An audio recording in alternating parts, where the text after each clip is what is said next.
Masih ingat cerita dalam kitab Durratun Nasihin? Saya ulang lagi cerita ini untuk sugesti. Ada buajingan tengik pernah membunuh 99 orang. Satu saat hidayah datang kepadanya, terniat ingin bertaubat. Dicarinya seorang ustadz. Ketemu ustadz kepala ngajar. Ustadz, ya, apa? Saya mau taubat. Diterima apa tidak taubat saya? Emangnya dosa kamu apa? Saya pernah membunuh 99 orang, ustadz. Ustadznya melotot. Wih, banyak amat. Enggak segampang itu nyawa hak prerogatif Allah. Cuma Allah yang berhak ngambil. Membunuh tanpa alasan yang benar dosa besar. Dosamu kelewat banyak, mas. Enggak bisa. Dia vonis lebih dulu kayak surga milik bapak moyangnya. Ini preman kita pikir ini ustadz saya niat baik-baik kok ngomongnya enggak enak. Daripada 99 tanggung, saya lempengin aja nih urusan dah. Dibabat lagi ustadz. Tamat, selesai, pas, cepet. Niat taubatnya masih terus. Dia mengembara sampai ketemu seorang ustadz yang bijak. Waalaikumsalam ustadz. Salam. Ada apa? Ustadz, saya mau taubat, diterima apa enggak sih? Oh, sebelum mentari terbit dari sebelah barat, sebelum nafasmu sampai di tenggorokan, Allah akan menerima taubatmu. Boleh jadi dosamu besar, tapi ampunan Allah lebih besar dari dosamu. Begitu Ustaz. Iya. Cuman ngomong-ngomong dosamu apa sih? Ustaz, saya sih tadinya cuma bunuh 99 orang. Terus ada Ustaz ngomongnya nggak enak, jadi saya cukupin 100. Oh, taubatmu diterima asal benar-benar. Cuma begini saja, kampungmu kampung brengsek tuh, lingkunganmu nggak sehat. Kalau kau pulang ke sana lagi, niat taubatmu bisa lentur dan luntur. Kamu pindah saja, hijrah ke kampung lain yang lebih baik. Baik Ustaz, terima kasih. Wah, ngepak koper, pindah. Belum sampai ke kampung yang dituju, ajal datang merenggut nyawa. Ketika ruh keluar dari jasad, ini malaikat rahmah dengan malaikat azab rebutan. Kata malaikat rahmah, ini jatah saya. Orang ini sudah taubat, tempatnya di surga. Kata malaikat azab, nanti dulu. Taubat si taubat, 100 bagaimana urusannya? Bertengkar.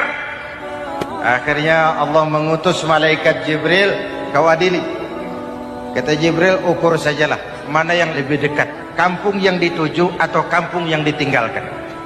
Ketika diukur, kampung yang dituju lebih dekat dari kampung yang ditinggalkan. Kata Jibril, dia jatah malaikat rahmah, taubatnya diterima Allah.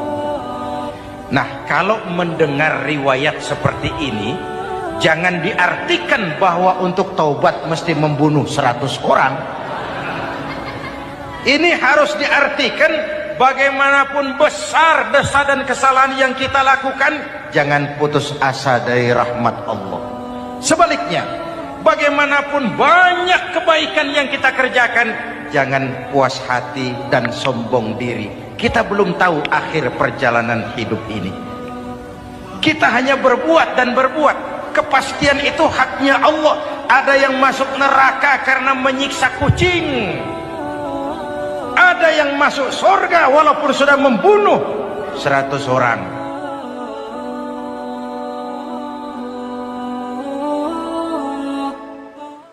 Belum pernah Allah menciptakan makhluk seindah manusia, sesempurna manusia. Belum pernah. Itu di Ragunan makhluk Allah puluhan ribu. bandingin nama kita, bagus mana?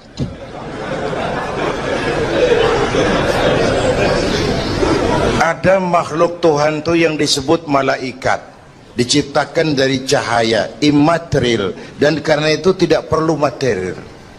Malaikat diberikan akal tapi tidak diberikan nafsu. Kalau malaikat selalu benar, nggak istimewa. Kalau malaikat nggak pernah salah, wajar. Nggak ada yang bikin mereka salah. Material nggak perlu, seksual nggak perlu, maduit budek, sama perempuan kagak open.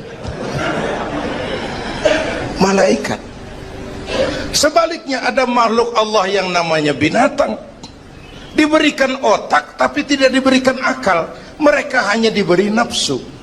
Sapi kalau dia ngelihat rumput, nggak usah nanya ini rumput halal apa haram,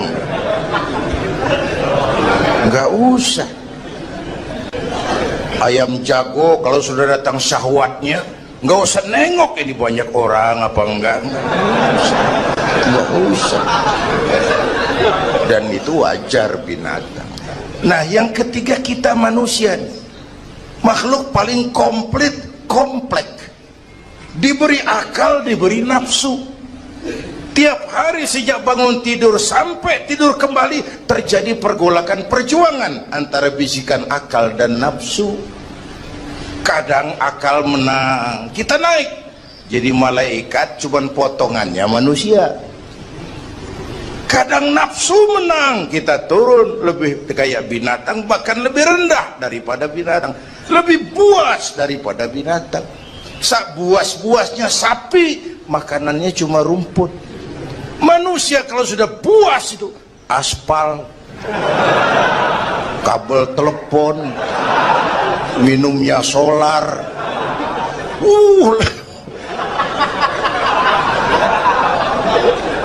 lebih puas dari binatang sekalipun. Agar akal bisa mengendalikan nafsu, Allah menurunkan agama, bukan menghilangkan, mengendalikan, mengatur. Manusia tanpa nafsu bukan manusia. Manusia nafsu melulu, kebo.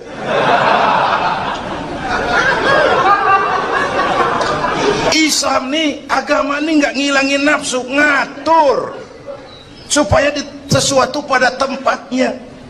Jangankan hidup berkehidupan, pakai kopiah saja mesti ada caranya tuh. Ya, ada cara ceramah ya gini, dagang miringin dikit, main gaple begini.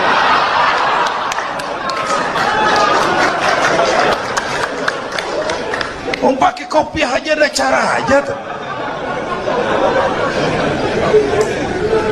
Mengendalikan nafsu itu ditempatkan pada tempatnya, bukan menghilangkan nafsu.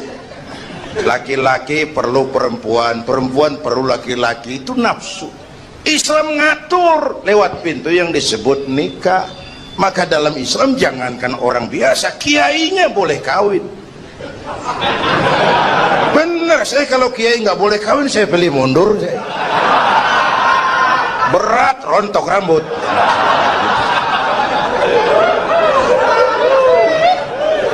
Ngatur. Saudara-saudara hadirin yang saya hormati, jadi ternyata di sini bukan perjalanan terakhir.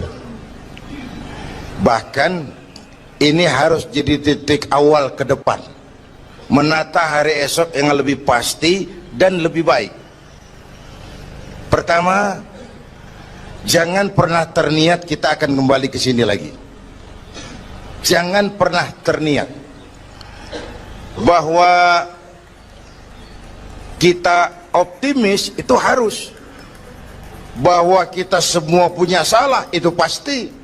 Nih, saya nih, Zainuddin nih, kalau mengharap masuk surga pakai amal yang saya kerjakan sendiri, roman-romannya tipis harapan.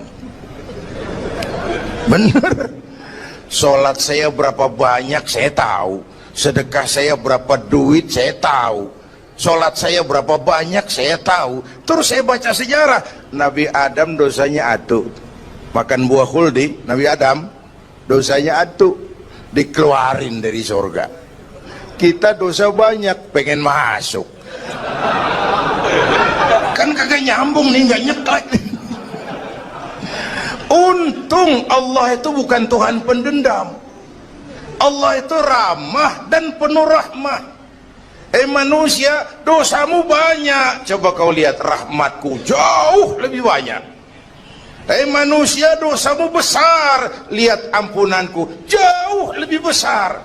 Kau nangis di hadapanku, aku senyum melihatmu. Kau berjalan menujuku, aku lari menyambutmu. Sini manusia, sini. Itu yang bikin kita optimis. Allah ramah dan penuh rahmah. Tuhan kita bukan Tuhan pendendam. Jangankan kita nih yang ada dalam Duratan apa Riyadhus Shalihin itu kan riwayat lama. Ada mbahnya bajingan, tengik lagi. Ini pernah membunuh 99 manusia, 99 orang dibunuh. Bayangin, satu hari datang hidayah, ada keinginan taubat kembali, berangkat dia cari ustadz mau menyatakan taubat. Yang ditemuin ustadz belum tapi matang, masih mengkel. Assalamualaikum ustadz. Salam. Kenapa? Ustadz, saya mau nanya. Apa? Saya mau taubat, bisa nggak sih? Emang dosa ente apa? Saya pernah bunuh 99 orang, Ustadz. Oh, ente kelewatan amat. 99 mau gedean itu, susah taubatnya. Susah. Enak aja, 99 dibunuh. Kurang ajar ente. Oh, niat namanya bajingan digituin, naik darahnya. Sialan nih Ustadz nih. Orang mau taubat kok ngomongnya nggak enak. Gue pikir daripada 99 dengan gue lempengin nih. Akhlakul karimah itu kriterianya itu langsung dari Allah. Jadi bukan manusia yang menentukan sesuatu itu baik, benar, salah. Itu hak prerogatif Allah. Nah, akhlak ini lebih lengkap, lebih sempurna daripada daripada adat misalnya. Anak muda yang lewat di depan orang tua membungkukkan badan, itu dianggap sudah cukup beradat, tapi belum tentu berakhlak. Niatnya apa dia bungkukin badan? Ngedek kaki-kaki udah bongkok. Tergantung niatnya itu. Secara adat dia sudah beradat, tapi belum tentu berakhlak, bergantung motivasinya. Oleh sebab itu dalam Islam akhlak itu 3. Pertama, akhlak kepada Tuhan. Ini yang terpenting dan ini pondasi. Akhlak kepada Tuhan itu intinya 2. Jangan menyekutukannya dengan sesuatu pun, jangan menyembah kecuali hanya kepadanya. Itu berakhlak apa tidak kita kepada Tuhan kelihatan dari 2 ini. Jangan menyekutukannya dengan sesuatu, jangan menyembah kecuali hanya kepadanya. Itu sumber nilai akhlak. Jangan menyekutukan Tuhan dengan terang-terangan atau remeng-remeng. Kadang-kadang kita terang-terangan enggak, remeng-remeng kejebak. Gue entak pakai cincin ini nih, loh, cincin dah. Gue entak pakai cincin ini nih. Jangan anak perawan, nenek-nenek lihat gue lemes. Nenek-nenek ya lemes. Nah, jangan menyembah kecuali hanya kepadanya. 1. Yang kedua, akhlak kepada sesama. Baik sesama muslim, non muslim, dan seterusnya. Yang ketiga, akhlak kepada lingkungan. Dia sama pohon ini kan kita harus berakhlak. Sama air kita harus berakhlak.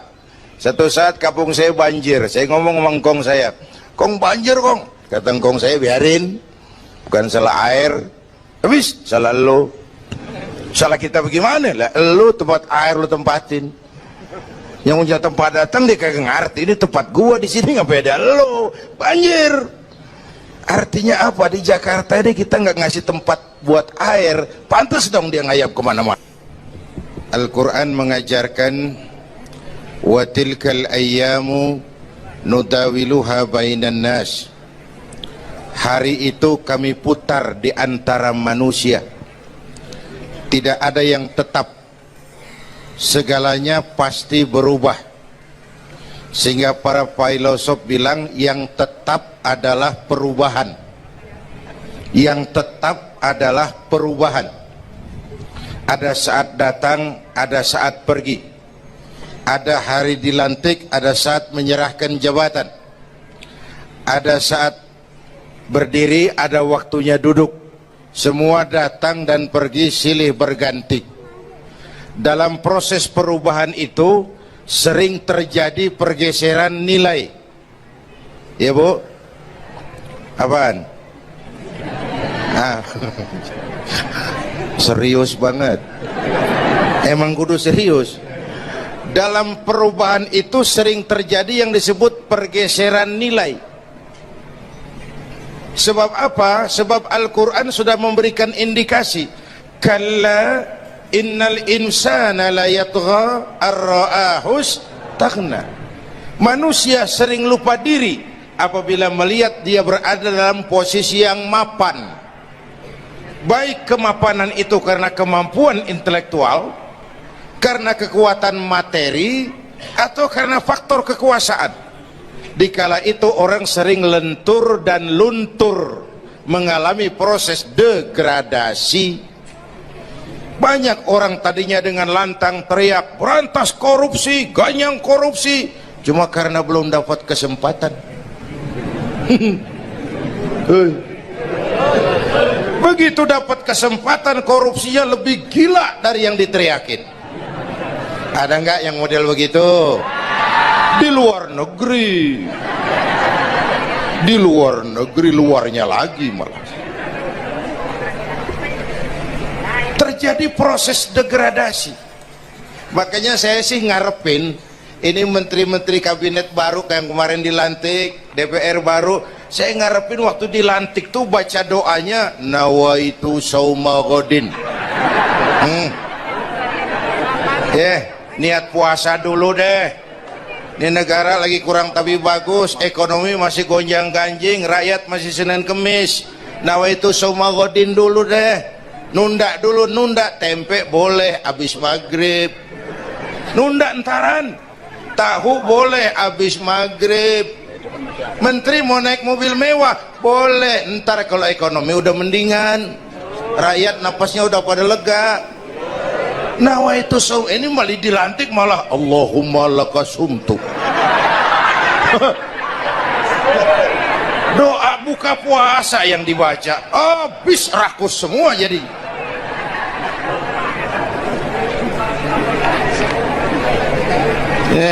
Dengerin ngikutin senturi ya, ban bingung kita. Siapa yang nanggung jawab ini? Yang jawab banyak banget, yang nanggung kagak ada. Bener nih, yang jawab semua jawab pakai jurus bekelit. Yang nanggung kagak ada. Nih ujung-ujungnya saya khawatir kayak lagu Bengawan Solo, akhirnya ke laut.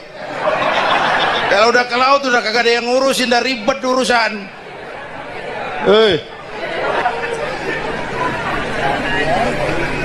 Kita ini sekarang banyak yang merasa pinter tapi tidak pinter merasa.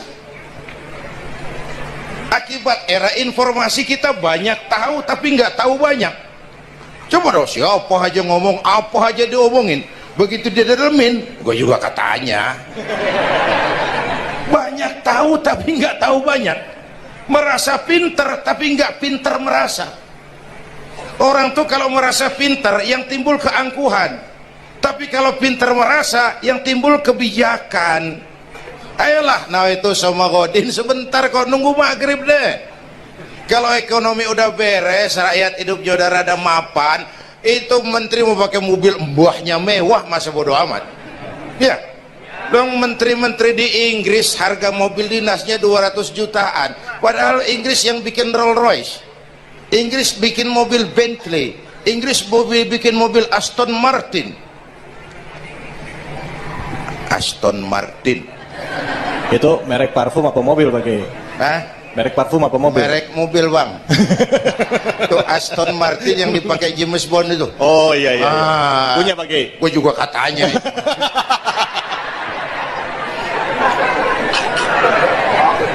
Lah mobil menterinya harga 200 jutaan. Menteri-menteri Malaysia pakai mobil Proton Saga, produknya sendiri. Kita 1,3 miliar. Ada, mudah-mudahan mobil dinas baru ini bisa meningkatkan kinerja saya, kata seorang menteri. Dodol. Apa hubungannya mobil mewah sama kinerja? Apa hubungannya mobil mewah sama kinerja? Kalau memang mental bajai, biar naik Mercy juga selanang-selanang nggak karu-karuan. Mental. Dan ini saya mau bicara, kita perlu stabilitas temperatur batin atas terjadinya perubahan yang membawa pergeseran nilai. Kita harus kayak ikan di laut. Ibu tahu ikan di laut? Tahu? Itu katanya ikan di laut udah Kristen semua. Sebab yang paling gedenya paus.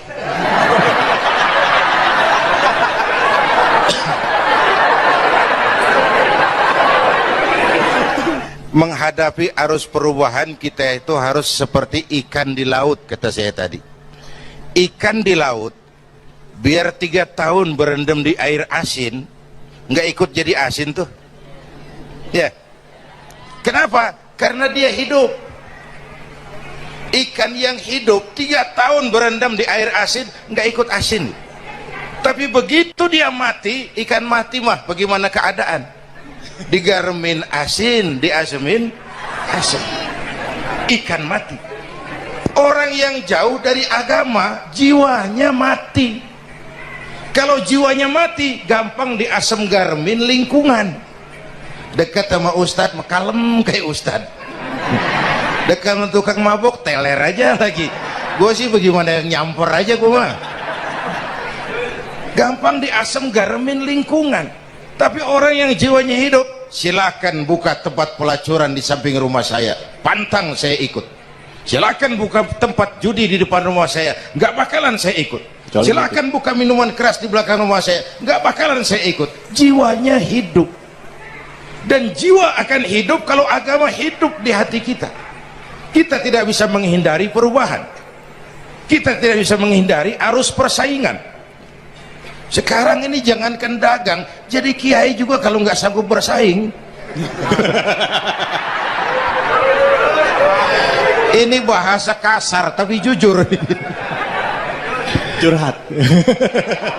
Karena sekarang orang hidup di zaman banyak pilihan. Pergeseran nilai pas. Alif bawah e alif depan o a e o mim da semata dalapan talam depan lo mata lo. Berasa.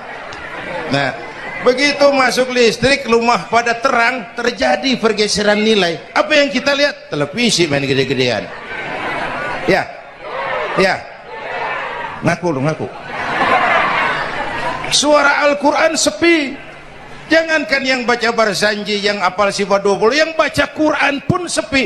Ini pergeseran nilai. Dulu sosial kontrol tajam Pak, orang peduli sama lingkungan. Dulu, sekarang lu gue. Ya, ya. Dulu kalau ada anak gadis hamil di luar nikah, aib, malu selebar kampung. Sekarang makanan hari-hari. Benar-benar nih. Ibu-ibu lebih menghargai selingkuh daripada poligami. Ayo ngaku. Yang bapaknya senyumnya lebar banget nih Pak. Yang bapak. Terjadi pergeseran nilai. Nah, kita ingin pergeseran nilai itu yang positif, bukan yang negatif. Nah, supaya bisa kita harus punya filter. Ini kan abad entertain Pak. Orang pandai membangun pencitraan sekarang ini. Karena rakyat kita, umat kita ini kan sekarang kayak daun kering Pak, gampang dikumpulin, susah diikat, berisik, gampang dibakar. Cepat heran, gampang kagum. Masyarakat mall. Nih ibu-ibu nih, coba asal ada mall baru, rame-rame aja berangkat. Belah sono buka, rame-rame dia ke sono. Kagak belanja. Numpang heran doang. Ke sono heran, kemari kagum. Ini dimanfaatkan oleh ahli entertain, pandai membungkus, membangun opini, membangun pencitraan. Maka kita harus punya filter. menghadapi arus perubahan harus punya stabilitas temperatur batin. Apa konsepsi dasarnya? Agama, Bu. Kekuasaan kalau jatuh ke tangan orang beriman aman. Ilmu kalau jatuh ke tangan orang beriman manfaat. Harta kalau jatuh ke tangan orang beriman manfaat, rahmatan lil. Tapi kekuasaan jatuh di tangan orang yang jauh dari iman, Fir'aun kan dulunya cuman raja bang, cuman kelamaan jadi raja nggak ada yang nandingin, akhirnya lupa daratan ngaku jadi Tuhan. Ana rabbukumul a'la, aku Tuhanmu yang paling tinggi katanya.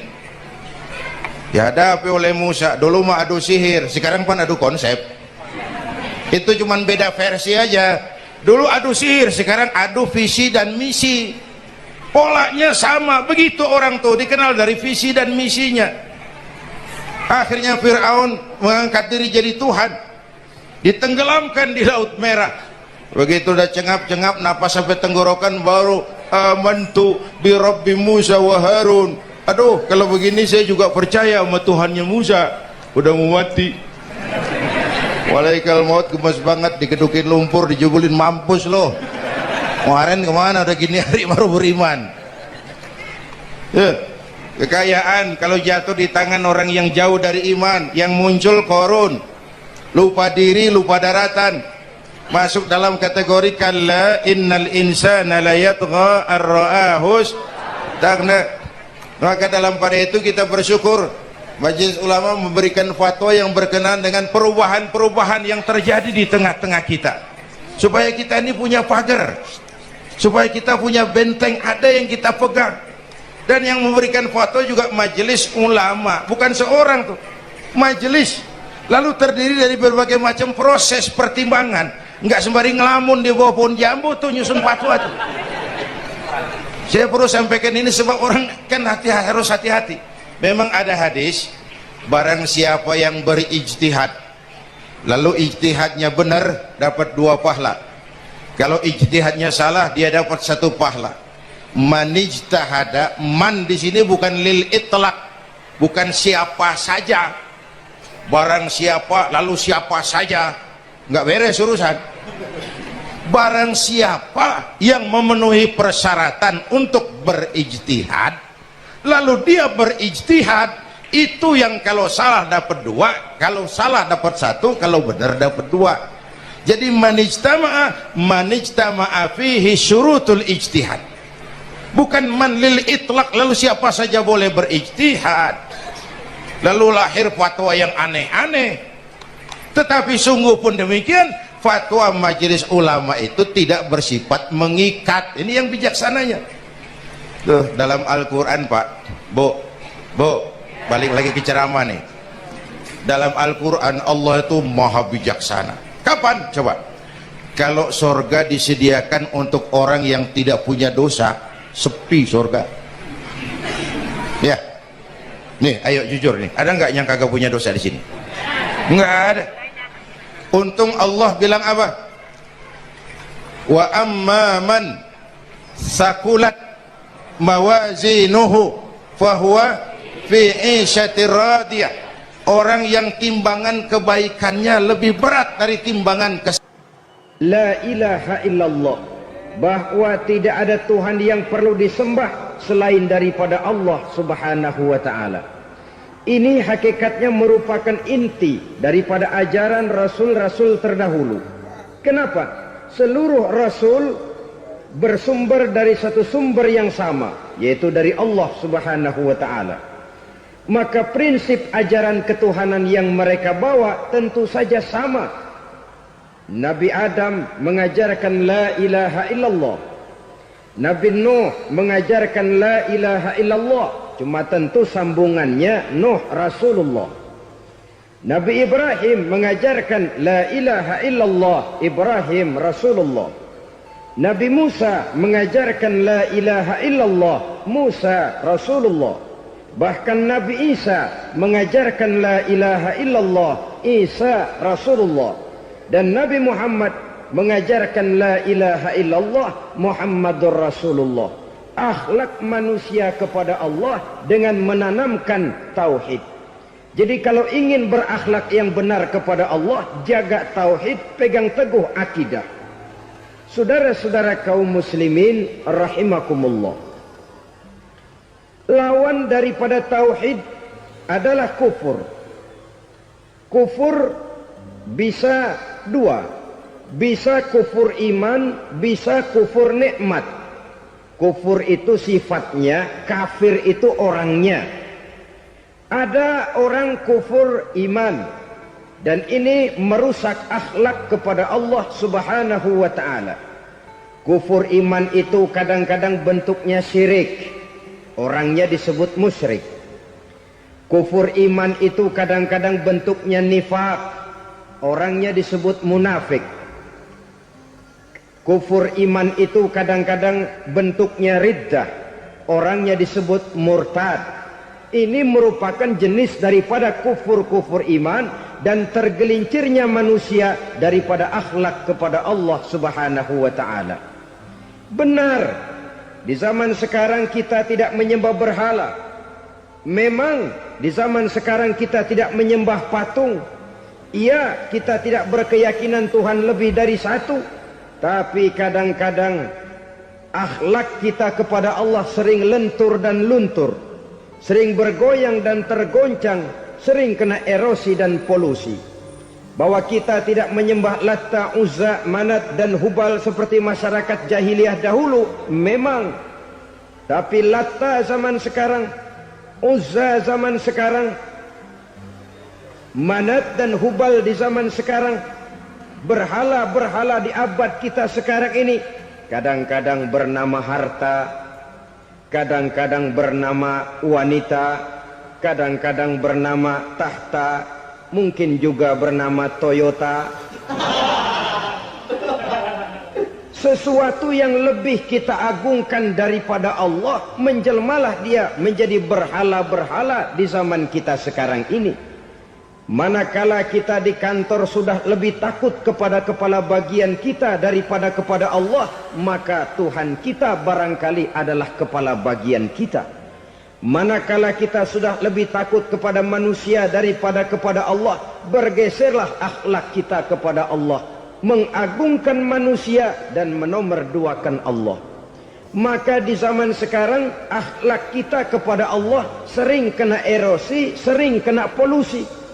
Mungkin karena sulitnya lapangan kerja, tingginya tensi ekonomi, persaingan hidup yang makin tajam, sulitnya mencari lapangan kerja, orang kadang-kadang nekat, sedikit pertimbangan, picik pandangan, mudah melakukan potong kompas, sehingga terjadilah perbuatan-perbuatan yang memelencengkan akhlak kita kepada Allah subhanahu wa ta'ala. Kadang-kadang terjebak mempercayai selain daripada Allah. Kadang-kadang terjebak di dalam mengagungkan yang selain daripada Allah lebih dari yang seharusnya. Terkenalah akhlak kita kepada Allah, jaringan-jaringan erosi dan polusi. Kufur sebagai lawanan daripada tauhid merupakan sifat daripada orang yang tidak berakhlak kepada Allah. Bentuknya pertama bisa syirik. Syirik itu artinya meyakini ada Tuhan lain selain daripada Allah. Itu yang namanya syirik. Jadi percaya Tuhan ada, cuman Tuhannya kelebihan. Itu yang disebut syirik, dan itu merupakan cerminan dari akhlak yang rusak kepada Allah subhanahu wa ta'ala. Berkeyakinan Tuhan lebih dari satu, berkeyakinan bahwa Tuhan itu beranak atau diperanakkan, atau mengagungkan sesuatu sama dengan Allah, atau menjadikan yang selain Allah sebagai tujuan akhir daripada perjalanan kehidupan ini, maka itu sudah terjebak kita dalam musyrik. Dan syirik satu dosa yang tidak berampun. Bahasa kasarnya, yang namanya syirik itu jenis bapak moyangnya dosa. Saudara-saudara, sebab itu saya pesan, kalau memang terpaksa, biasanya yang tinggal di kota-kota besar itu kalau tidak kepengen dosa kan susah. Kalau terpaksa harus bikin dosa, cari yang kecil-kecil saja, yang kira-kira taubatnya gampang. Umpamanya pulang sholat Jumat nukar sendal, umpama, yaitu jelas dosa. Tapi dosa yang taubatnya agak mudah. Jangan sampai terjebak ke dalam syirik, menyekutukan Allah. Kalau sudah menyekutukan Allah, Allah dimadu, murka benar Allah kepada kita. Innallaha la yaghfiru ayyushraka bih wa yaghfiru ma duna dzalika liman yasha. Allah tidak akan memberi ampun kepada orang yang menyekutukannya dengan sesuatu, tapi Allah mau mengampunkan dosa yang selain itu bagi orang yang dikehendakinya.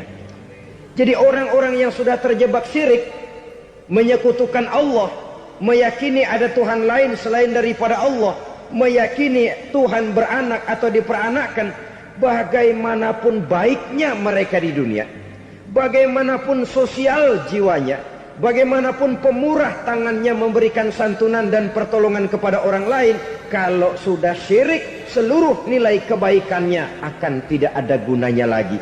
Karena tidak ada tempat nilai kebaikan itu bergantung. Sedangkan kita berbuat baik agar diterima oleh Allah. Kalau Allahnya marah kepada kita, siapa yang akan menerima nilai kebaikan itu sendiri? Ini bentuk yang pertama. Yang nyata-nyata menyembah berhala, syirik. Yang nyata-nyata beriktikad Tuhan lebih dari satu, syirik. Atau yang tersamar. Yang tersamar itu yang sering jadi penyakit kita. Saya sejak ada perkutut ini di rumah, perkutut. Saudara-saudara, yang merusak akhlak kepada Allah, yang merusak tauhid setelah syirik, bisa juga berbentuk nifak. Nifak itu sifatnya, orang yang punya sifat nifak disebut munafik. Asal katanya dari nafakun. Nafakun itu satu lubang yang punya dua muka, seperti goa, ada tempat masuk, ada tempat keluar. Maka munafik orang yang punya dua muka. Kalau bahasa kita, pandai bermain minyak di atas air. Manis jika berhadapan, balik belakang lain bicara.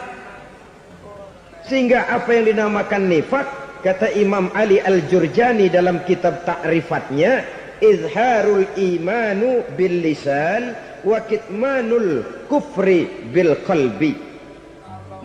Menyatakan, menampakkan iman dengan lidahnya, tapi menyembunyikan kekafiran dalam hatinya. Dengan kata lain, lidahnya mah iman, hatinya mah kafir. Padahal hati itu yang dilihat, padahal hati itu yang dinilai. Kenapa lidahnya mengaku iman? Ya mungkin karena kepepet, mungkin karena kepentingan, mungkin karena ingin mencari kelemahan orang, lalu dia pura-pura beriman. Tapi sesungguhnya hatinya kufur. Ini merupakan penyakit munafik. Dan terus terang, menghadapi orang munafik jauh lebih berat daripada menghadapi orang kafir. Kenapa? Munafik ini kan musuh dalam selimut. Mau dibilang musuh nyata-nyata, apalagi di zaman Rasul ya, ketika periode Madinah, berat sekali menghadapi orang munafik. Mau dibilang kafir, kalau ketemu assalamualaikumnya medok juga. Mau dibilang mukmin, di belakang ngegerundel, nyari-nyari penyakit, nyari-nyari lantaran, mencari-cari gara-gara. Kalau kafir jelas kafirnya, kalau musyrik jelas musyriknya. Tapi munafik, di depan kita dia mengaku beriman, di belakang kita dia caci maki kita. Maka demikian rupa watak orang munafik, Allah benci betul. Sampai dalam Quran orang munafik itu divonis innal munafikin fid darkil asfal minan nar. Orang-orang munafik di dasar jurang neraka yang paling bawah, keraknya neraka. Saudara-saudara kaum muslimin rahimakumullah. Sebab munafik sangat berbahaya. membahayakan umat, membahayakan agama. Di depan kita mereka ngaku pura-pura beriman. Kalau pidato luar biasa, memuji agama setinggi langit, menampakkan seolah-olah dia orang yang dekat dengan agama. Saudara-saudara, agama penting, agama mutlak. Tapi yang ngomong begitu agamanya apa? Remeng-remeng. Cuma sekedar lipstick, cuma sekedar dekorasi, cuma sekedar kamuflase buat ngibuli orang lain. Dia mengaku beragama, mengatakan agama mutlak, menganggap agama penting, seolah-olah memperhatikan benar tentang tatanan kehidupan beragama, tapi sebenarnya di hatinya tidak lebih berkecamuk penyakit-penyakit kufur. Maka sifat munafik ini termasuk menodai tauhid. Artinya merusak akhlak kita kepada Allah Subhanahu wa taala. Sifat yang ketiga yang juga merusak akhlak kita kepada Allah dinamakan riddah. Riddah itu sifatnya, orang yang punya sifat riddah disebut murtad. Murtad keluar dari Islam. Keluar dari Islam tentu tadinya di dalam Islam. Oleh satu perbuatan dia bisa menjadi murtad. Misalnya tadinya dia iman benar kepada Allah, tapi melarat. Kadang-kadang sehari masak, 3 hari libur. Akhirnya oleh kesulitan ekonomi dia tidak kuat. Ada yang menawarkan kebaikan, dibawain supermi, dibawain obat-obatan, diberikan beras. Goyah imannya. Keluar dia dari Islam, ikut agama orang yang memberikan pertolongan kepadanya, memilih kesenangan sebentar dengan mengorbankan kebahagiaan yang kekal. Maka orang semacam itu riddah sifatnya, murtad orangnya, keluar dari Islam. Dan yang menyebabkan kita murtad bukan cuma orang nyata-nyata memproklamirkan diri keluar dari Islam tapi lalu mengikuti agama orang lain. Bukan cuma itu. Mengakui ada Rasul lagi sesudah Nabi Muhammad bisa menyebabkan kita murtad. Mengingkari nikmat Allah bisa menyebabkan kita murtad.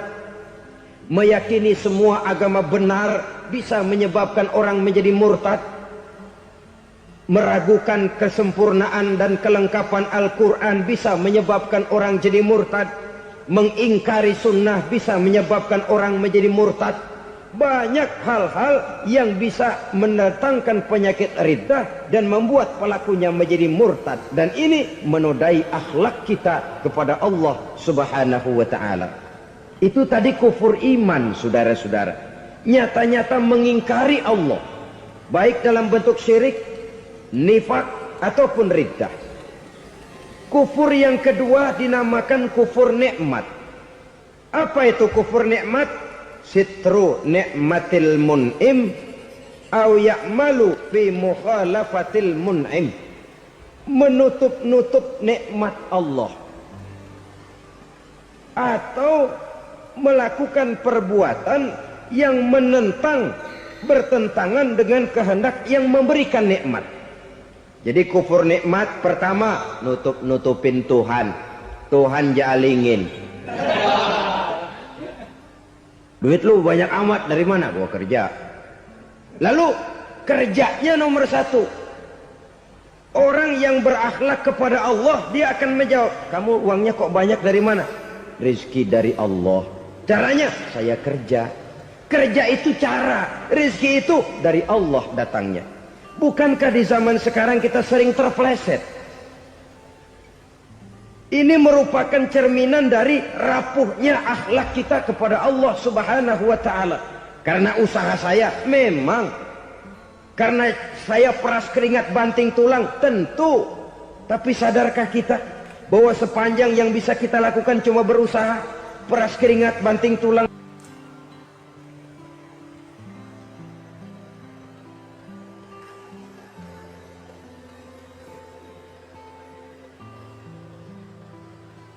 Soal rizki, soal jodoh, soal maut, kitakah yang mengatur? Kitakah yang menentukan? Subhanallah. Manusia sungguh tidak berdaya menghadapi 3 hal paling pokok ini. Rezeki, kita cuma bekerja. Kitakah yang menentukan? Tidak. Kita berusaha saja rezeki belum pasti dapat, apalagi kalau kita tidak berusaha. Jangan terjebak dalam fatalisme, belum perang udah nyerah. Emang dasar rezeki datangnya dari Tuhan, nggak usah kerja, dan ntar juga kalau dia datang. Dari mana datangnya? Kerja saja belum tentu dapat rezeki, apalagi kalau tidak kerja. Yang jelas usaha perlu kepastian, itu urusan Allah. Ini akhlak kepada Allah Subhanahu wa ta'ala. Jodoh juga begitu. Kita berusaha, kita berupaya, Allah menghendaki lain jadinya. Maut juga begitu. Siapa sih yang pengen ngadepi maut? Siapa sih yang pengen mati? Siapa sih yang pengen ketemu malaikat Israel? Tidak seorang pun kalau ditanya, kecuali mereka yang putus asa ya. Kalau otaknya masih normal, mau mati mesti belakangan dulu udah dikit. Tapi yang satu itu saudara, kalau dia sudah datang, tenaga mana yang bisa menolak? Kalau dia sudah berkunjung, kekuatan mana yang bisa menghindar? Kalau dia sudah ingin bertemu, kemana kita bisa melarikan diri? Manusia sepanjang yang dia lakukan hanya berusaha, tapi kepastian, ketentuan dari Allah Subhanahu wa ta'ala. Orang yang kufur nikmat, nutupin Allah. Dia merasa rezekinya adalah mutlak peras keringatnya, seolah-olah Allah nggak punya peranan apa-apa di situ. Oh, ini kan saya bisa rumah begini karena saya kerja keras. Oh, ini mobil saya begini, saya kerja keras. Peras keringat, banting tulang, keras.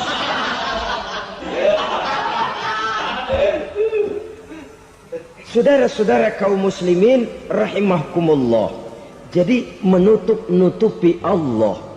Akibatnya nanti kalau dia berhasil, Allah ketutupan. Kalau dia gagal, orang lain dicaci maki, dicari kambing hitam. Yang kambing hitam kan mahal. Karena orang sering cari-cari kambing hitam. Jarang orang mau jujur kalau bertemu kesulitan lalu mencari sebab pada dirinya sendiri. Yang paling enak ya nyalain orang. Lo begitu.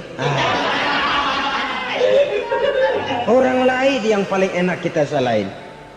Au ya'malu fi mukhalafatil mun'im, atau dia melakukan sesuatu yang tidak sesuai dengan kehendak yang memberikannya nikmat.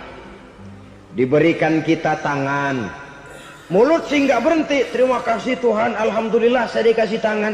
Cuma nih tangan enteng mat nabokin orang mulu.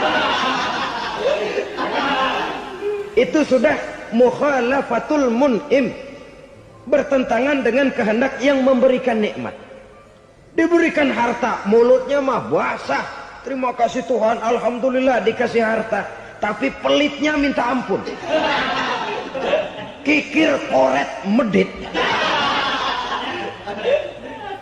Ini juga termasuk kufur nikmat, mempergunakan suatu nikmat bertentangan dengan kehendak daripada yang memberikan nikmat itu sendiri. Saudara-saudara kaum muslimin rahimakumullah, oleh karenanya kufur iman memang lebih bahaya daripada kufur nikmat. Tapi jangan lupa, kufur nikmat bisa menyeret orang kepada kufur iman. Nah kalau Allah udah dialingin, Tuhan sudah dinomor duain, lama-lama kenapa dia tidak mendewakan dirinya sendiri, mendewakan pangkatnya, mendewa-dewakan otaknya, mendewa-dewakan kemampuannya? Pada awalnya dia memang cuma kufur nikmat, tapi lambat laun kalau ini tidak diobati secara pasti, orang akan mengarah kepada kufur iman. Bisa berbentuk syirik, bisa berbentuk nifak, bisa berbentuk riddah. Saudara-saudara, oleh karena itu menjaga akhlak kepada Allah mutlak penting. Sebab apa? Kita tidak berakhlak kepada manusia saja, kita dikucilkan dari pergaulan. Kalau kita tidak berakhlak kepada Allah, dikucilkan oleh Allah. Hadis qudsi menyatakan, man lam yashkur ala na'mai wa lam yasbir ala balai falyakhruj min tahtis samai falyatlub rabban siwaya. Kata Allah, siapa orang yang tidak mau bersyukur terhadap nikmat yang aku berikan kepadanya dan tidak mau sabar terhadap ujian yang aku berikan kepadanya, falyakhruj min tahtis samai, persilahkan saja keluar dari kolong langitku. Wal yatlub rabban siwaya, tolong cari Tuhan lain selain daripada aku. Murka Allah, diusir, cuman gak kedengeran aja. Siapa yang tidak mau syukur terhadap nikmatku, siapa yang tidak mau sabar terhadap ujian yang aku berikan kepadanya, persilakan keluar dari kolong langitku ini, cari Tuhan lain selain aku. Langit Tuhan yang punya, Tuhan kita lawan, diusir dari kolong langit, mau pindah ke kolong mana?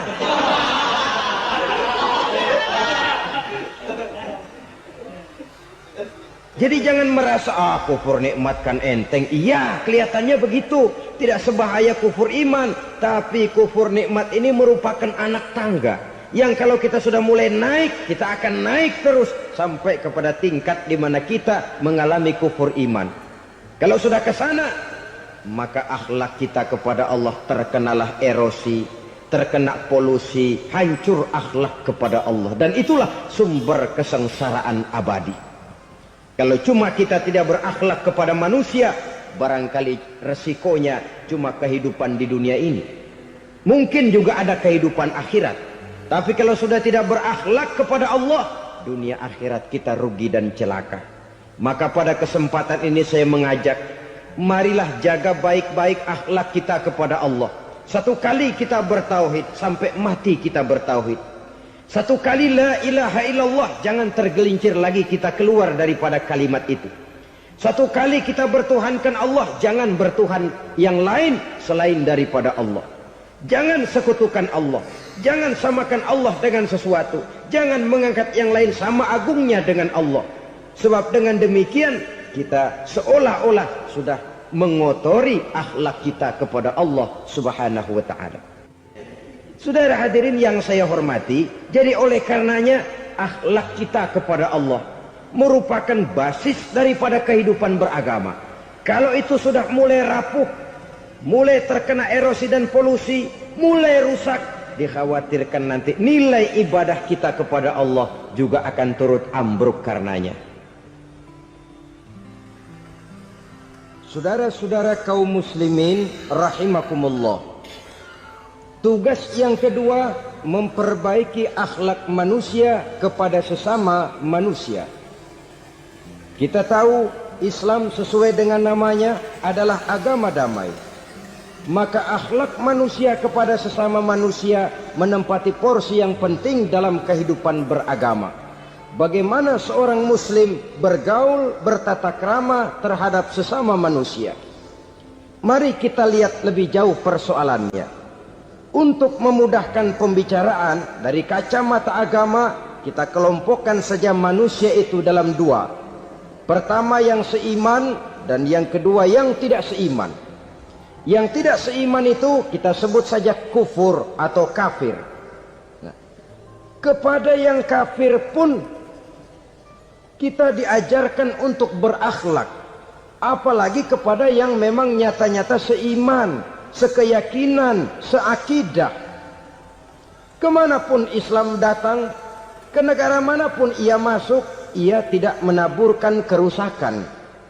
Jadi tidak benar kalau orang pernah itu menggambarkan, saking sentimennya seorang orientalis pernah menggambarkan Nabi Muhammad di tangan kirinya Quran, di tangan kanannya pedang, menggambarkan seolah-olah Islam dikembangkan dengan kekerasan. Sebenarnya tidak sama sekali. Kalaupun dalam sejarah perkembangan Islam pernah terjadi perang, maka perang dalam Islam sesungguhnya, apabila kita amati sejarahnya, bukan untuk memaksakan agama, karena memang agama tidak bisa dipaksakan, tetapi justru untuk mempertahankan agama dari segala macam hambatan, rintangan, hinaan, dan fitnahan. Tapi kemanapun yang jelas Islam masuk, dia tidak pernah membuat kekacauan, kerusuhan, ataupun penghancuran. Candi Prambanan bahkan dipugar, gereja-gereja tidak ada yang dihancurkan oleh umat Islam. Kenapa? Islam agama damai.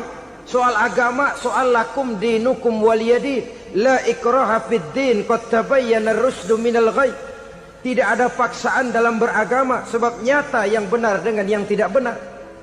Belum pernah ada orang kafir masuk ke perkampungan orang Islam lalu dikejar-kejar, diteriakin kafir, kafir, sunatin.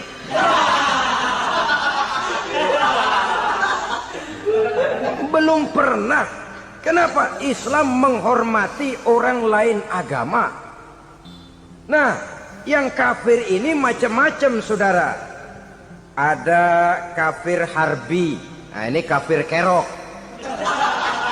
Ini kafir yang nyata-nyata memproklamirkan permusuhan kepada umat Islam. Nyata-nyata mengganggu ketenangan umat Islam. Kafir yang seperti ini yang boleh diperangi. Misalnya kita mau sembahyang Jumat dijagain, nggak boleh sembahyang Jumat, getok palanya. Kafir harbi artinya tantangan perang datang dari mereka, bukan kita yang mulai, mereka yang buka front. Prinsipnya umat Islam tidak boleh mencari-cari musuh, tapi pun tidak boleh lari kalau ketemu musuh. Musuh jangan dicari, ketemu jangan lari. Karena itu kesan seolah-olah umat Islam ini teroris, umat Islam ini destroyer, umat Islam ini sering menimbulkan keonaran, kerusakan. Sungguh satu fitnahan yang sangat keji. Umat Islam adalah umat yang cinta damai. Islam di masa perkembangannya masuki Eropa melalui Selat Gibraltar, Jabal Tariq, memasuki Spanyol. Islam tidak pernah meruntuhkan gereja. Islam tidak pernah membunuh orang-orang Nasrani. Bahkan Islam mewariskan peradaban dan kebudayaan yang begitu tinggi nilainya di bidang ilmu pengetahuan.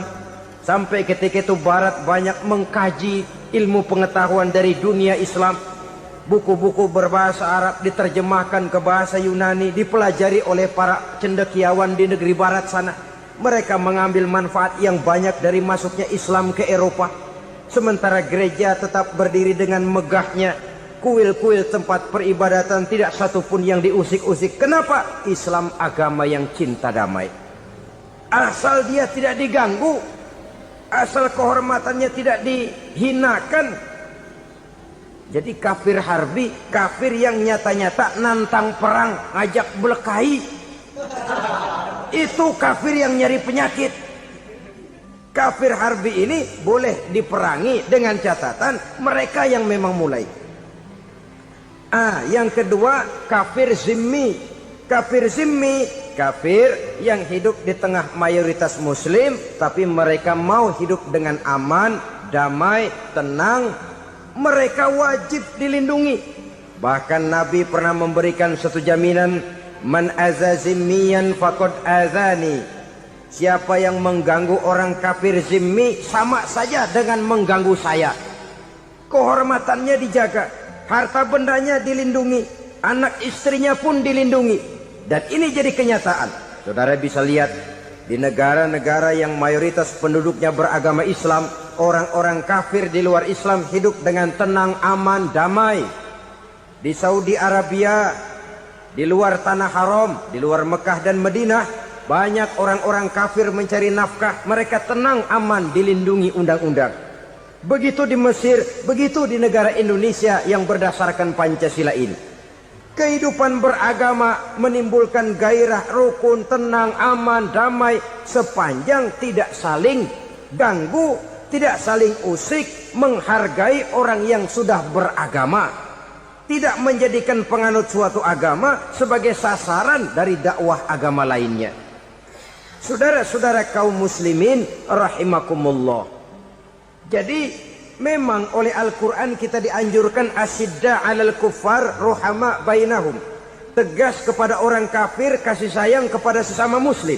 Tapi tegas bukanlah berarti marah-marahan, bukan berarti musuh-musuhan, bukan ngajaki perang. Tegas dalam arti punya garis tentang kehidupan beragama, lakum dinukum waliyadin. Soal kehidupan sosial, mari kerjasama. Bangun jalan, ayo rame-rame. Siskamling, mari bebarengan. Bikin puskesmas, mari sama-sama. Tapi kalau sudah soal agama, itu tidak perlu ada toleransi agama. Yang perlu toleransi antar umat beragama. Kalau umatnya mau kerjasama silakan, tapi tidak menyangkut soal ibadah. Jangan kerjasama di bidang ibadah. Itu kerjasama yang salah pasang, saudara-saudara. Sehingga dengan demikian toleransi adalah menyangkut kehidupan antar umat beragama. Sedangkan agama sendiri punya coupling yang nyata. Sehingga dengan demikian tegas kepada orang kafir dalam arti kita punya satu kepribadian. Tidak ngambang. Enggak, lalu kalau ditanya orang, sebenarnya agama lu apa sih? Ah, gua mah gimana musimnya aja. Agama pakai musim kayak rambutan. Akhirnya ya begitu, musim-musiman. Ke masjid kelihatan, ke gereja hayo, ke candi nongol, ke apa? Bingung malaikat bagaimana nyatetnya nih bocah ini. Di mana aja ada. Kita punya satu kepribadian. Saya Muslim dan garis saya ini, lakum dinukum waliyadi. Bagi Tuhan persilakan agama Tuhan, bagi kami agama kami. Kami hormati Tuhan, Tuhan hormat kepada kami. Tapi soal agama, couplingnya jelas. Kerjasama, mari urusan muamalah, bidang sosial. Yuk kita siskamling sama-sama dengan orang lain agama. Mari jaga kerukunan, kesatuan, persatuan, kekompakan. Perbaiki jalan yang rusak, mari sama-sama. Mendandani jembatan yang runtuh, mari sama-sama. Tapi sembahyang, couplingnya lain-lain. Sebab Nabi juga dulu pernah ditawarkan begitu loh sama kafir jahiliyah dulu, Quraisy itu. Sudah Muhammad, sekarang begini saja, kita join aja daripada marah-marahan. Hari ini saya oke, menyembah Tuhanmu Allah. Besok gantian kamu menyembah Tuhan kita, Latta, Uzza, Manat dan Hubal. Turun, qul ya ayyuhal kafirun la a'budu ma ta'budun. Soal ibadah couplingnya jelas, tidak boleh dicampur adukkan. Sebab kalau tidak, kita akan mulai kehilangan identitas diri. Dan disitulah krisis kehidupan keyakinan beragama dimulai. Dari krisis identitas. Hujan gede kan mulainya gerimis dulu. Di mana-mana ya gerimis dulu. Gerimis makin lama makin gede. Kita akan mulai dengan kehilangan identitas diri. Dari sana nanti kita malu mengakui keislaman kita. Kalau orang Islam malu mengakui keislamannya, ini kan ironi, menyedihkan. Ngakui Islamnya saja malu. Menonjolkan keislamannya malu. Tidak ada rasa bangga beragama. Padahal ini modal dasar. Hanyalah dengan rasa bangga beragama kita lalu konsekuen. Bukan bangga yang tidak konsekuen. Wah, pokoknya kan gua kan Islam. Agama yang paling benar. Tapi hidupnya sendiri jauh dari tuntunan Islam. Itu bangga yang tidak beralasan. Bangga yang tidak perlu dibanggakan sebenarnya. Kebanggaan yang membuat kita konsekuen dan dekat dengan kehidupan beragama. Jadi dengan demikian saudara-saudara, kepada non-muslim kita juga harus berakhlak. Bukankah ini sudah dicontohkan oleh Rasul? Bagaimana beliau disambiti orang di Taif, yang menyambiti malah didoakan. Bagaimana Suraqah mau membunuh beliau, malah Suraqah didoakan. Bagaimana Abu Jahal dan Abu Lahab saking mangkalnya. Ini Abu Jahal pernah gali lubang di kamarnya sendiri, di depan tempat tidurnya. Setelah dia gali lubang, ditutupin pakai keraras korma. Lalu dia tarik selimut, belagak meriang. Dia pesan pesuruhnya, bilangin Muhammad encangnya meriang. Pamannya sakit, minta ditengokin. Nabi dengan segala husnuzonnya berangkat nengokin. Abu Jahal dari balik selimut ngintip. Ah, itu dia Muhammad, itu dia tuh. Dia tuh, masuk dah nih, masuk. Mulai di jalan, senang Abu Jahal. Ah, terus dah. Begitu ke pelosok, masuk ke lubang, gue pendem terus dah. Memang niatnya mau mencelakakan Nabi. Sudah tinggal beberapa langkah lagi Nabi akan berjalan ke arah lubang itu, malaikat Jibril ngasih tahu, Muhammad, Abu Jahal pamanmu cuma pura-pura sakit. Di depan tempat tidur itu ada lubang sudah dia gali untuk menjerumuskan kamu. Sudah, balik pulang. Balik badan Nabi. Sudah hampir mau melangkah, kakinya malah muter pulang. Abu Jahal yang ngelihat Nabi sudah hampir jatuh nggak jadi, balik pulang, lupa kalau lagi sakit. Udah Muhammad buruan sini. Ke pintu dia kejar, dia lupa sama lubang yang dia gali. Begitu dia kejar, dia yang kepelosok masuk ke dalamnya. Sejak saat itu ada pepatah, man hafara hufratan waqa'a fiha. Siapa yang suka nggali lubang, dia sendiri bakal terpelosok ke dalamnya. Jatuh dia ke lubang yang dia gali. Padahal ya paling banter 2 atau 3 meter paling dalam. Dari dalam lubang itu dia teriak-teriak, Muhammad, tolongin, pamanmu kecebur. Kasih tahu Muhammad, kasih tahu. Datang lagi lah pesuruhnya, Muhammad, pamanmu Abu Jahal kecebur, minta tolong diangkatin. Sudah diulur tambang, habis sambung lagi, nggak bisa sampai. Masa iya, cuma kamu yang bisa nolong. Apa yang dilakukan Nabi? Balik mau nolongin. Akhlak. Kita kalau ada orang gali lubang buat nyeburin kita, dia sendiri yang kecebur. Gorok gua kagak lemin loh.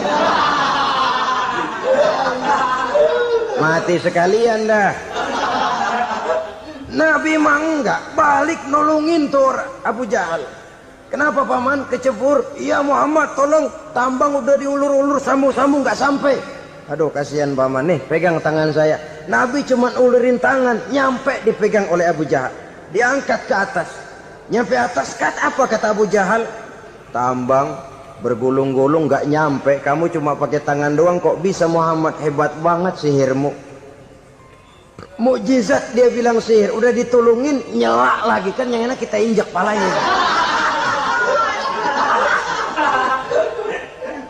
Orang dulu bilang wah katanya nolongin anjing kejepit, udah selesai ditolongin malah yang nolong digigit. Saudara hadirin yang saya hormati, kepada orang-orang kafir kita harus berakhlak, menghormati mereka, tidak memaksakan satu keyakinan dalam batas-batas yang ditolerir oleh agama, yaitu pada masalah-masalah sosial dan muamalah. Itu kepada non-muslim, apalagi kepada sesama muslim. Baik akhlak kepada orang tua, akhlak kepada guru, akhlak kepada jiran atau tetangga, itu semua termasuk dalam akhlak kepada sesama manusia. Akhlak kita kepada orang tua, kadang-kadang kita orang timur ini ketularan orang barat. Engkongnya dianggap CS, salaman main kedet aja, halo kong. Engkongnya berhalo di bengong. Saudara-saudara kaum muslimin rahimakumullah, akhlak yang tua kepada yang muda, akhlak yang muda kepada yang tua, kepada jiran dan tetangga, kepada sanak famili dan handai tolan, pendeknya kepada sesama muslim. Tetangga ada haknya, ada hak tetangga yang kalau kita berakhlak itu harus dipenuhi. Contoh kecil, kalau saya beli radio, itu saya dong boleh berpikir, ini radio saya beli pakai uang saya setel di rumah saya, sekeras-kerasnya ada apa sama orang lain? Radio gua, yang beli gua pakai duit gua, gue setel di rumah gue, ada urusan apa sama orang lain? Itu kalau menurut saya. Tapi tetangga sebelah saya kan bisa juga ngomong begitu. Mata gue, yang ngantuk gue tidur di rumah gue, kenapa suara radio lu masuk kemari? Ketika itulah lalu kebebasan saya nyetel radio dibatasi oleh kebebasan tetangga saya yang mau tidur. Ini sudah akhlak namanya.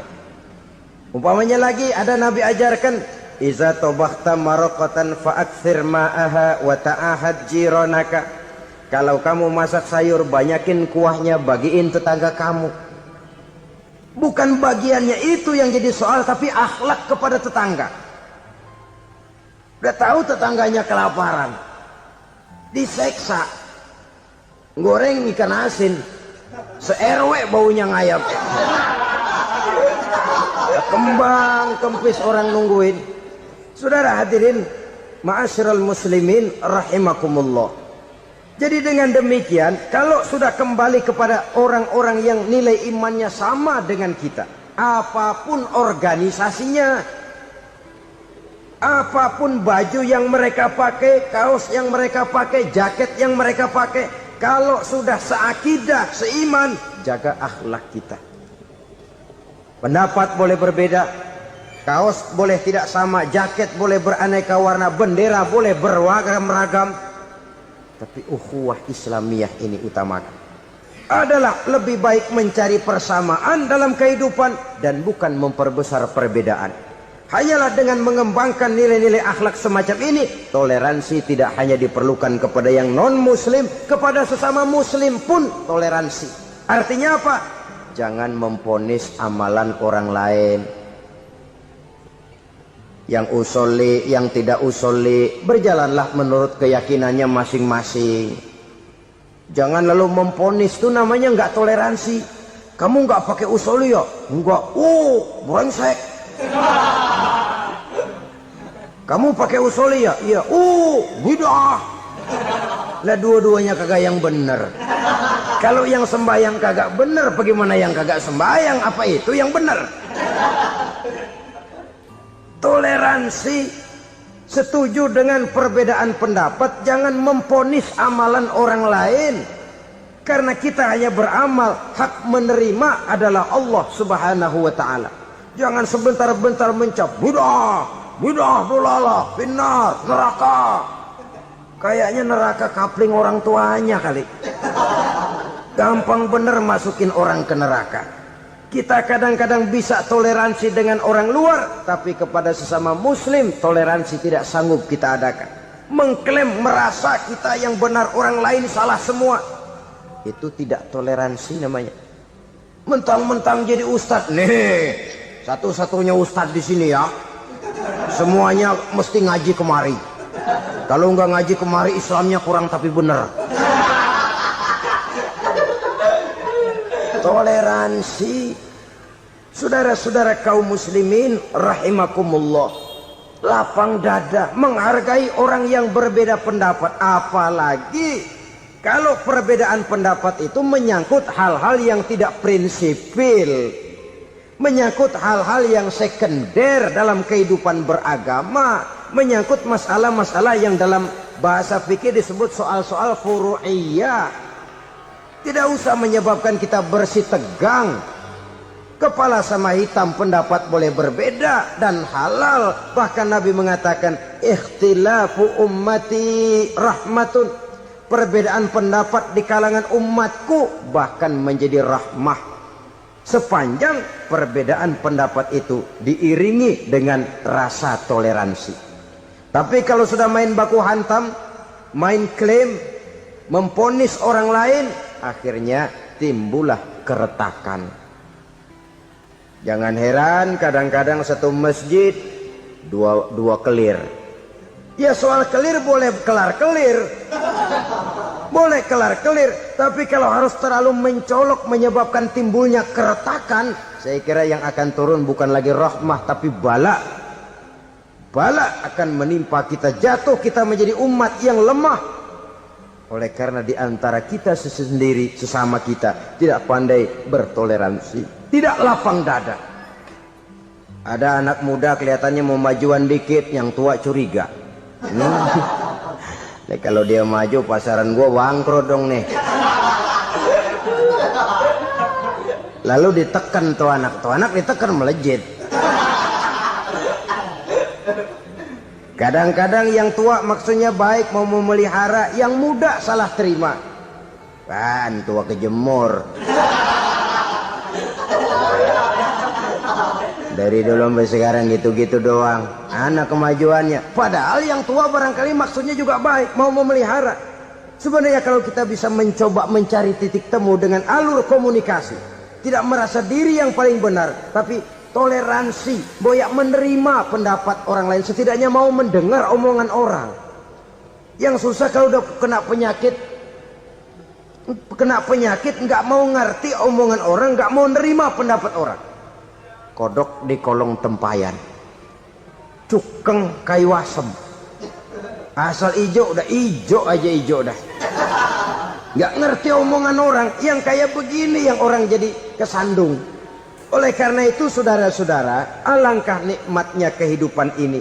apabila kita menyadari kita ini ummatan wahidah, satu umat yang satu, yang diikat dengan akidah.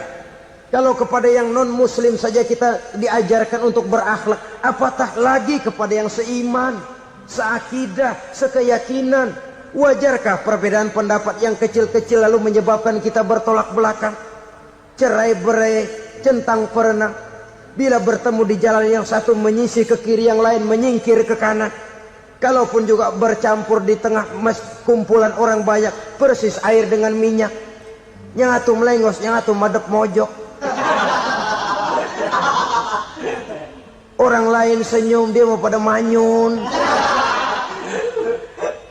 Saudara-saudara kaum muslimin rahimakumullah, realita ini walaupun tidak enak, pahit, tapi masih hidup di sebagian masyarakat kita. Ini yang perlu kita atasi. Soal toleransi kepada orang lain, sejarah sudah membuktikan. Mari kita jangan cuma bisa mengajak orang lain, umat lain untuk bertoleransi dengan kita, tapi kepada sesama kita. Toleransi ini perlu kita tegakkan, perlu kita bina. Terutama di dalam kita menuju bentuk ideal daripada konsep ukhuwah Islamiyah ini, yang memang selalu kita akan cari bentuk-bentuk idealnya sejalan dengan perkembangan situasi dan kondisi yang dihadapi oleh umat. Perbedaan organisasi, perbedaan kepentingan organisasi tidak seharusnya menyebabkan kita merasa meremehkan orang lain dan mengangkat diri, mengklaim diri sebagai yang ter. Jadi dengan demikian, apabila yang pertama tadi akhlak kepada Allah dinamakan hablum minallah, maka yang kedua ini merupakan hablum minan nas. Jikalau baik akhlak kita kepada Allah, baik akhlak kita kepada manusia, nikmat rasanya menjalani kehidupan. Kadang-kadang orang akhlaknya kepada manusia baik, tapi kepada Allah tidak baik. Hormat sama yang tua, menyayangi yang muda, sama tetangga rukun, tapi sama Tuhan nggak mau sujud. Ini baik kepada manusia, tapi tidak berakhlak kepada Allah. Atau sebaliknya, sujudnya sama Allah mah tekun, bener khusyuk, bahasanya juga fasih, luar biasa. Tapi sama manusia sombong, takabur, ujub, merasanya dia doang yang paling benar. Sebab iblis itu ya, itu kadang-kadang datang lewat hati, dan memang selalu markasnya di situ. Kalau dia tidak bisa menggoda kita dengan yang lain, dia tumbuhkan sifat ujub. Dia bisikin, wah memang di kampung ini yang paling banyak ibadahnya ente. Yang lain mana, lihat tuh kerocok semua. Lalu di hati orang itu tertanam sifat iya ya. Nah, tatkala iya ya, dia sudah terkena serangan iblis. Akhirnya apa? Orang lain diremehin. Asal yang kagak mau sembahyang aja diajak salaman udah najis aja dah. Ketemu juga mukanya ditekuk 4. Akhirnya bukan ngajak malah ngenyek, ngina. Lah orang dihina makin jauh, makin tidak tersentuh. Bukan cara itu yang diajarkan oleh Rasul. Bahwa orang tidak mau sholat, tugas kita mengajak. Soal dia tidak sholat, ya itu dosa dia kepada Allah. Saudara-saudara kaum muslimin, ujub disuntikkan oleh iblis ke dalam hati kita. Sujudnya kepada Allah benar, tapi akhlaknya kepada sesama manusia merasa paling benar sendirian, merasa orang lain salah semua. Pokoknya kalau di luar lingkungannya udah kagak bener aja udah bahaya. Saudara-saudara, ini juga penyakit yang disuntikan oleh iblis. Sebab iblis itu tipu dayanya luar biasa, strateginya lihai. Makin tinggi kualitas iman, ya makin berat upaya iblis untuk menjerumuskan kita. Karenanya saya mengajak, marilah kita bertoleransi. Baik kepada non-muslim, lebih-lebih lagi kepada sesama muslim yang kebetulan berbeda baju, berbeda kaos, berbeda organisasi, lain bendera yang dibawanya. Tapi toleransi mari kita canangkan. Kita terikat oleh ukhuwah Islamiyah. 2. Yang ketiga, akhlak manusia kepada makhluk Allah lainnya di luar manusia.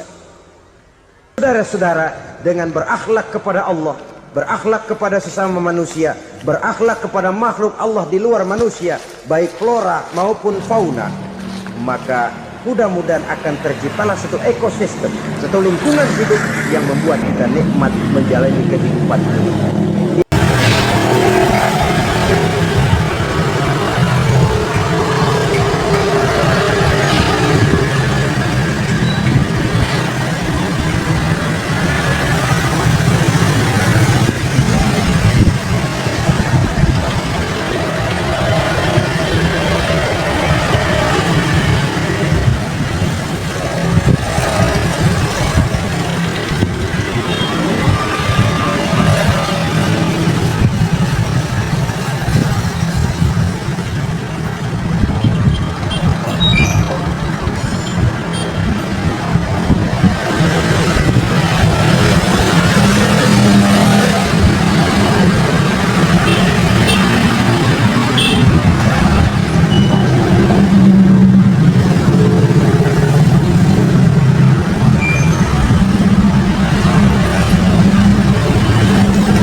Ada apa ini suaranya?